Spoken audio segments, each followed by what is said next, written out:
As college students, we are expected to remember tons and tons of information, and it's not always the most exciting to read, let alone comprehend.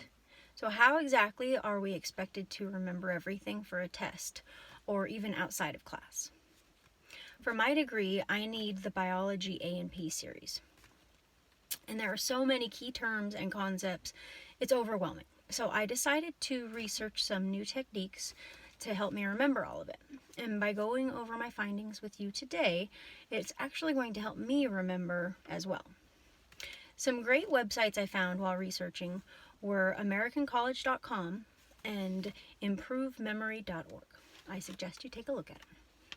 Now, whether you need biology or not, memorization techniques are a great way to succeed in any class and just in everyday life, like learning a new language or remembering the grocery list.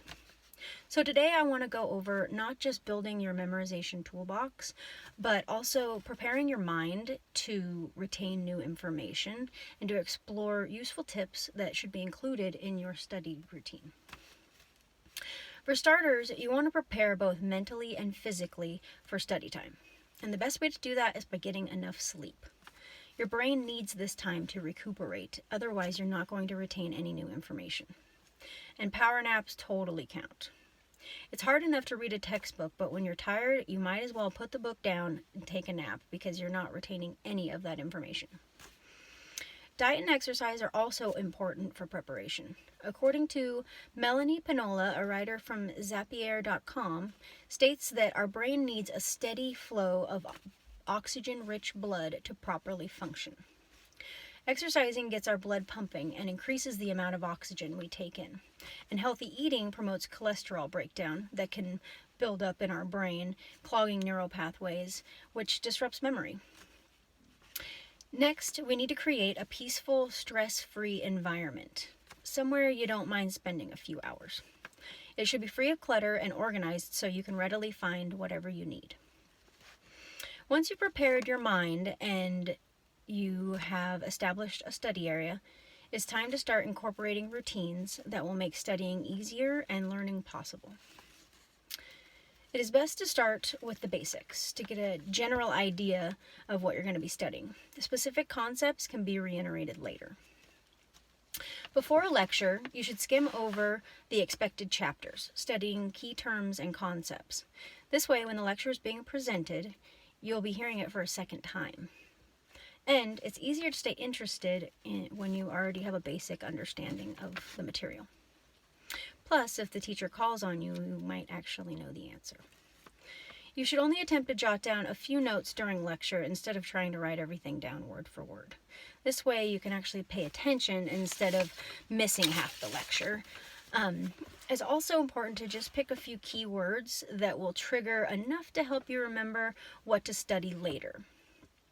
Also, you want to put in anything that the teacher specifically points to or says is going to be on the test. And if you can, when possible, record any lecture notes.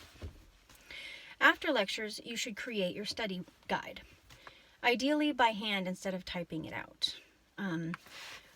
When you type it out, you can use copy and paste, which is not going to help you remember anything. Plus, when you write by hand, your brain pays more attention and it's more detailed and personal to you. You can draw or doodle all over the page, and by visualizing a little drawing, it can instantly help you recall certain information. With this routine, your study notes are going to be now the third time that you went over this information. This repetition will cement the material into your head, so you'll actually remember it. Our brains can only remember so much at once. So, give yourself plenty of time, don't procrastinate, and try to cram everything into one night.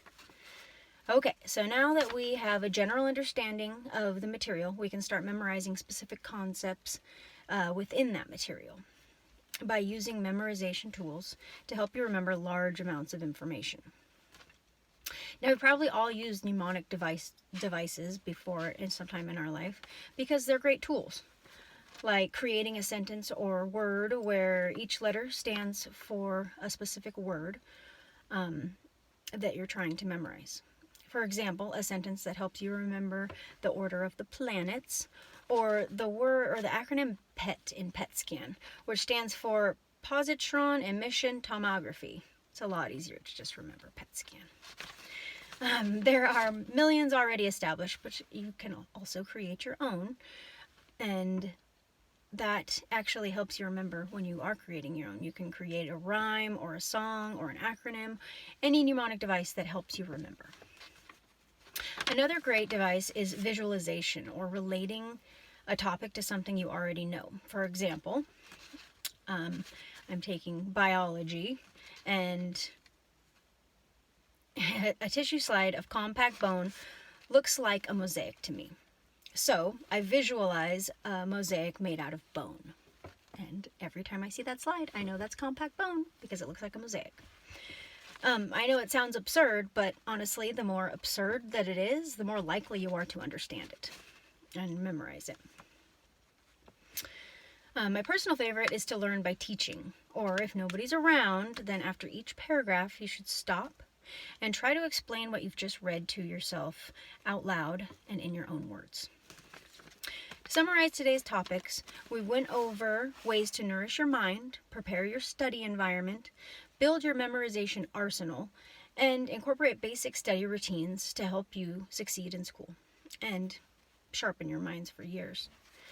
Even everything I've talked about today, it's a lot. It's a lot of information. So I suggest that you try to remember 3 things that I've talked about today and establish them into, or incorporate them into, your study routine. Or you could use a memorization tool to help you memorize all these memorization tools. Thank you for listening to my speech.